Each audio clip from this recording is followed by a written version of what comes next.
Afternoon, guys. So I have decided that I'm going to start doing Sunday cancer sermons. And to start it off, we're going to go with things that Christians should not say to cancer patients. I have had my own personal come to Jesus moment, so to speak, which is my own business, and if I've shared it with you, be very glad that I did, because I don't share it very often. Those who know me well know I am of faith and of spirit. Many may know, some may not, but if you didn't, you do now. I do not participate in any man-made or governed religion. I worship. However, I do not worship the same way that most people do.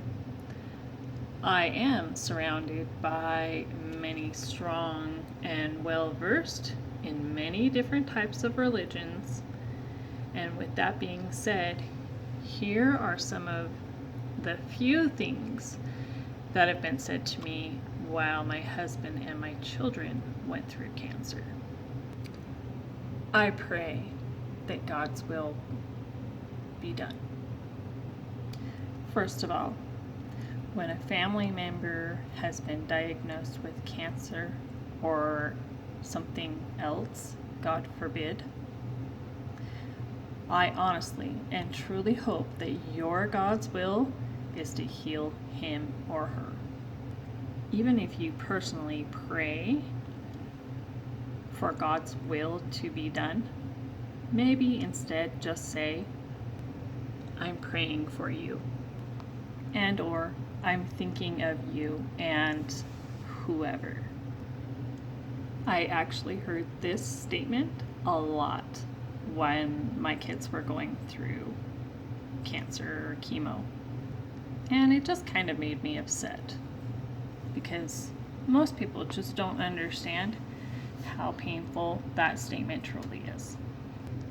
Just think for a moment, put yourself in my shoes or another parent's shoes and see it from a different point of view. When I heard it then, or if I even hear it now, one of my thoughts is, what if my loved one passes? Was that his will the whole time for them to suffer through all of this? What is the reasoning for it? Is it that your God truly wills for people to be hurt and suffering? Sorry, but I'm not sorry. This is how my brain thinks. I believe, and believe me, with me sitting with my family going through this, I have plenty of time to think about this. We all wish that our family, as well as ourselves, to pass peacefully and in no pain. The reality of cancer is, most of the time, that's not how it works. So be kind with your words. The next one is, they have cancer because of your sins. This was said to me concerning a loved one. It took quite a bit of processing after this when it was said to me. A, that person and the religion associated with it was very toxic. B, other influences had come into play. And C, I have forgiven you for that comment. However, no, it won't be forgotten. It was inappropriate, just to be kind. So please don't preach at me or use your church talk. Do not look down your nose at me. Just be human and try to empathize with me as a scared human going through some rough ass shit. And remember that 10 Commandments can be summarized fairly well by saying, don't be an asshole. Next is, God's got this. I assume this is something that came from that song, Jesus take the wheel? My personal thought is, what if I am to assume that God didn't have it after all? Nor does he every time. It's fine looking high horse faith that you're on, but are you saying that God is definitely going to heal in this situation? If so, how do you even know that? You're on some pretty shaky ground. And if you can't guarantee something for those of us who are going through some crap, it's best to keep your mouth quiet. In my fragile state, not that I am a meek person, but it's shaky grounds. And you may be just adding to the stress. Next up, God sure has something for you to learn from all of this, doesn't he? For anyone that knows me very well, or even that has watched my videos, knows somewhat of what I have gone through. Each time, the physical portion of caregiving gets easier. Just because I know and have been through it enough, I have it down to a science. House cleaning, separation of items, pill giving, timelines, those sorts of things, I got it. However, the emotions of going through all of this are not the same. For every test or appointment, I have to be a wall for my loved one to lean on. Good news or bad news, either way, I'm there, sticking through it. My grandma once said to me, if you have nothing nice to say nothing at all. Please, just don't.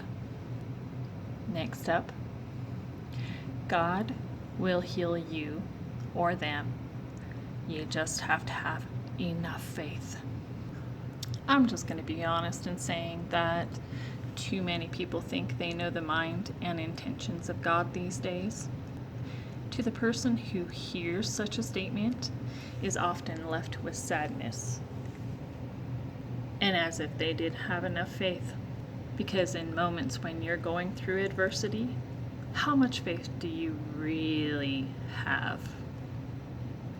Your mind is numb, and you're probably not thinking all too straight, or even blank at most times. When I was going through it the first time, I probably ran on somewhere around 3 to 4 hours of sleep. I had alarms set so that when I had to do something, it would wake me up, even if I was sitting on the couch. Heaven forbid I sit down and not fall asleep, because that is reality. Faith did not keep me awake. Faith did not keep pushing me to go to work or clean the house. Perhaps maybe Jesus took the wheel a couple of times on our way to appointments, because Lord knows I barely was awake. So please, don't feel compelled to provide a spiritual, deep statement to me or anyone else going through treatments. Don't give in to the temptation to show off your faith or your spiritual victories. Please, just don't. Your presence is more important than your words. So be there in the moment. Be involved. Actions speak louder than words. If you want to help, bring a meal. Pick up a child from school. Ask if you can babysit. Or take a dog for a few days. Help with the laundry. Go to the hospital and sit with them so that they can go to the cafeteria and eat. Send flowers. Ask if they need anything taken to the post office. Offer to pick up prescriptions. Sneak some money to them. Slip it in their purse or their wallet or whatever. Grab their keys and go fill up their car. Offer to drive them to a doctor's appointment. And last but never least, share cancer awareness. This month is osteosarcoma month. And I strive every month of one of my family members' cancer to share and make people aware, because you think that you know things and then you don't. FYI, we all have cancer. Just some of us have a gene that makes it overactivate, like a potty in a body. So, with this, make people aware of Sarcoma Month. That's the goal for the month, or the week, whichever you like. But thanks for watching. Have a great day.